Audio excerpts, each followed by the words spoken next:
ચોટીલા નાયબ collector ST મકવાણાની મોટી કાર્યવાહી. સરકારી ફોર્ટિફાઈડ ચોખાના 450 કટ્ટા એટલે કે 20,000 કિલોના જથ્થા સહિત 30 લાખનો મુદ્દામાલ જપ્ત કરી કાયદેસરની કાર્યવાહી હાથ ધરી. નાયબ કલેક્ટર અને sub divisional magistrate Chotila ST Makwana તેની ટીમ સાથે Chotila Jasdan national highway 351G પર પેટ્રોલિંગમાં હતા. દરમિયાન પાંચવડા ગામની નજીકથી Ashok લેલન truck number GJ03 CW9271 શંકાસ્પદ જણાતા તેને રોકી તેની તપાસ કરવામાં આવી. તપાસ દરમિયાન ટ્રકમાં ભરેલ ફોર્ટિફાઈડ ચોખાના કટ્ટામાં બંબી મારીને તપાસ કરતા ટ્રકમાંથી સરકારી વિતરણ માટેના ફોર્ટિફાઈડ ચોખાના કુલ 450 કટ્ટા ભરેલા હતા, એટલે કે અંદાજે 20,000 કિલોગ્રામનો જથ્થો મળી આવ્યો હતો. ડ્રાઈવર દ્વારા લખાવેલા નિવેદન મુજબ આ સરકારી ફોર્ટિફાઈડ ચોખાનો જથ્થો વિંછિયા તાલુકાના જુદા જુદા ગામોમાંથી પિકઅપ વાહન દ્વારા એકઠો કરી આઈસરમાં ભરવામાં આવ્યો હતો. વધુ નફો કમાવાના આશ્રયથી ગાંધીધામ ખાતે ઊંચા બજાર ભાવે વેચાણ માટે લઈ જવામાં આવી રહ્યો હતો.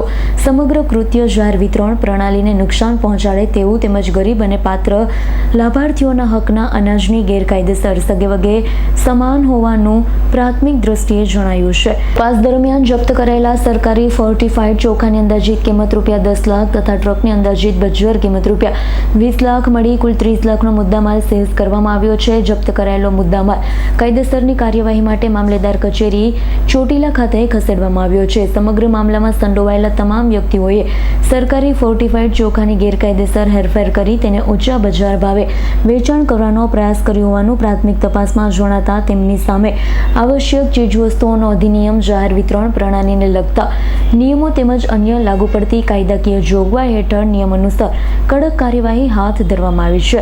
ઉપરાંત આ ગેરરીતિમાં અન્ય કોઈ વ્યક્તિ, FPS ધારક અથવા મધ્યસ્થી સંડોવાયેલા છે કે નહીં તે અંગે પણ વિસ્તૃત તપાસ શરૂ કરવામાં આવે.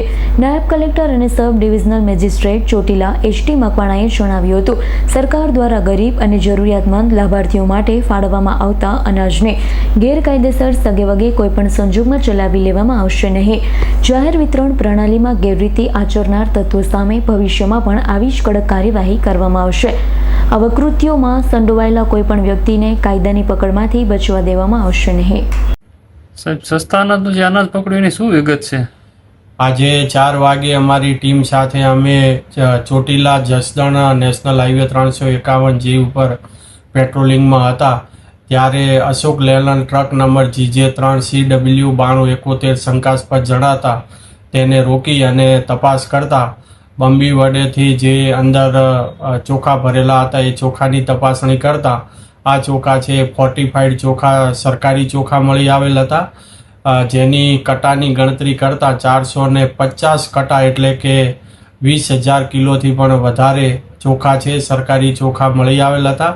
આ તમામે તમામ જથ્થો અને આ ટ્રક કુલ મુદ્દામાલ 30 લાખનો જપ્ત કરી અને મામલાદાર કચેરી ચોટીલા ખાતે મૂકી અને આગળની કાયદેસરની કાર્યવાહી હાથ ધરેલ છે. ડ્રાઈવરનું નિવેદન લેતા ડ્રાઈવરે લખાવેલ છે કે આ જે ચોખાના કટ્ટા છે એ વિંછિયા તાલુકાના જુદા જુદા ગામોમાંથી FPSના ચોખા પિકઅપ વાન દ્વારા ભરી અને આ ટ્રકની અંદર ભરવામાં આવ્યા હતા. અને આ જે ભરાવનાર છે એ સિદ્ધરાજભાઈ મંગળુભાઈ દાદલ રહે ધારઈ દ્વારા ભરાવવામાં આવેલ છે તેવું નિવેદન આ ટ્રકના ડ્રાઈવર જગુભાઈ ભુરાભાઈ કાલિયાએ રહે જસદણ નાઓએ લખાવેલ છે. આ તમામ હકીકતો ધ્યાને લઈ અને આગળની કાયદેસરની કાર્યવાહી હાથ ધરેલ છે. કલ્પેશ વાઢેરનો રિપોર્ટ, S9 ન્યૂઝ, સુરેન્દ્રનગર. અમારી તમામ માહિતીથી અપડેટ રહેવા માટે જોડાયેલા રહો S9 ન્યૂઝ સાથે.